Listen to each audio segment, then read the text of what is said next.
H+6 setelah Lebaran, arus balik di Pulau Bali terbilang lancar. Banyak kendaraan masuk ke Pulau Bali, namun situasi lalu lintas masih kondusif. Meski puncak arus balik diperkirakan jatuh pada hari ini, namun arus balik di Pulau Bali terbilang lancar. Tidak ada kepadatan kendaraan di ruas jalan utama sepanjang Jalan Denpasar Gilimanuk. Bahkan, pantauan lalu lintas dari udara pun terlihat cukup kondusif. Peningkatan volume kendaraan dari arah Gilimanuk menuju Denpasar memang terlihat lebih banyak. Namun hal ini tidak menyebabkan kepadatan bahkan kemacetan. Jadi pantauan kami sekitar 40 menit pulang pergi, berarti 80 menit perjalanan dari Denpasar ke Jembrana. Lalu lintas cenderung lancar, justru lebih banyak kendaraan yang masuk atau kembali ke Bali.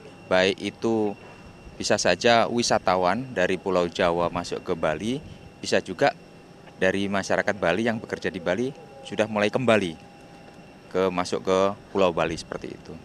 Demikian juga di sekitar Gilimanuk itu tidak terlihat antrian yang banyak, antrian yang wajar seperti biasa seperti itu. Meski tidak terjadi kepadatan di musim arus balik Lebaran ini, namun peningkatan keamanan di wilayah pintu masuk Pulau Bali pun diperketat. Ini untuk mengantisipasi maraknya serangan terorisme yang kerap kali terjadi akhir-akhir ini. Titik-titik yang harus diprioritaskan adalah yang pintu masuk, ya, pintu masuk Pulau Bali. Karena selain antrian, itu juga kerawanan-kerawanan yang sekarang ini sedang marak muncul, yaitu terorisme. Jadi di sana ada dilakukan pemeriksaan penduduk pendatang oleh petugas kepolisian dan instansi yang lainnya yang terkait. Puncak arus balik setelah Lebaran diperkirakan akan terjadi Minggu esok hari. Untuk mengantisipasi terjadinya kemacetan, pihak kepolisian Polda Bali pun akan melakukan pantauan lalu lintas di sejumlah titik di Pulau Bali. Vera Senvia, Dewa Priana melaporkan untuk NET.